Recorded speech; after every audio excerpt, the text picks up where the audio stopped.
Et puis on arrive à la troisième et dernière étape, qui est donc la lecture des articles originaux. Donc je vous invite vraiment à le faire, car à ce stade, beaucoup d'étudiants s'arrêtent, estimant qu'ils ont fait le tour de la question. Or, les revues de synthèse, quoique très pratiques, ne sont le reflet que de la littérature parue avant la publication de la dite revue. Donc, si cette revue est un peu ancienne, ça veut dire qu'il vous manque tout ce qui s'est passé après la publication de cette revue.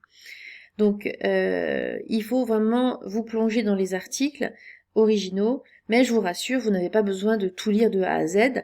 Pour chaque article original, je vous propose de faire une lecture structurée.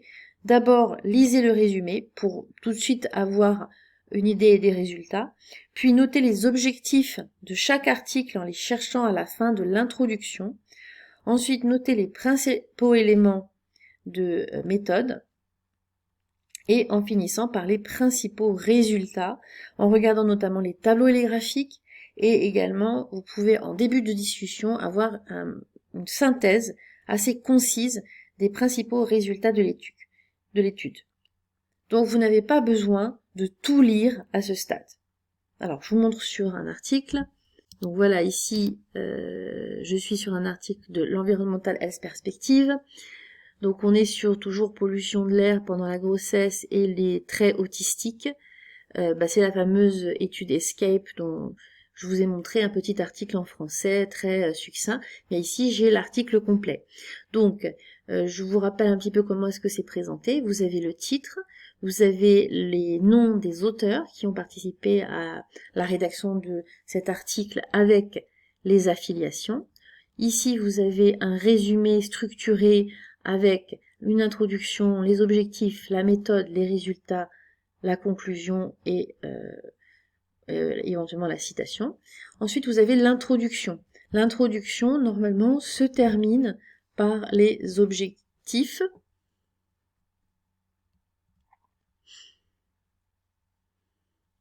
Voilà, ici, in this study, we aimed to assess, etc., etc. Donc, vous voyez, petite astuce, allez chercher les objectifs de votre étude à la fin de l'introduction. Ensuite, vous avez des éléments méthodologiques et là également, il y a un effort de structuration. Donc, ce sont des parties qui répondent à ce type de discipline. Donc ici, on est sur de l'épidémiologie et donc c'est normal d'avoir ce type de chapitre.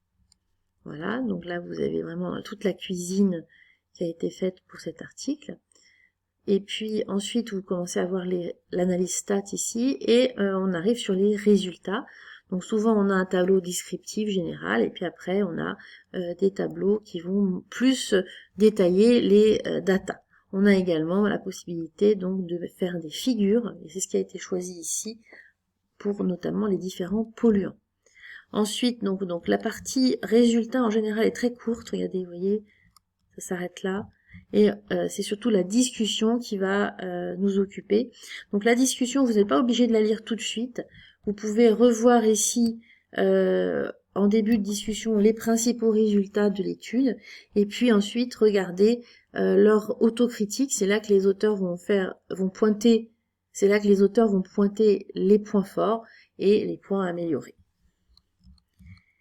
Il y a encore un tableau ici, encore d'autres figures. Voilà, et puis on arrive sur la conclusion qui là encore reprend dans d'autres termes les principaux résultats et puis ensuite la bibliographie. Voilà, donc c'est très structuré ces articles originaux et ça permet vraiment d'avoir des informations de dernières nouvelles, donc très récentes.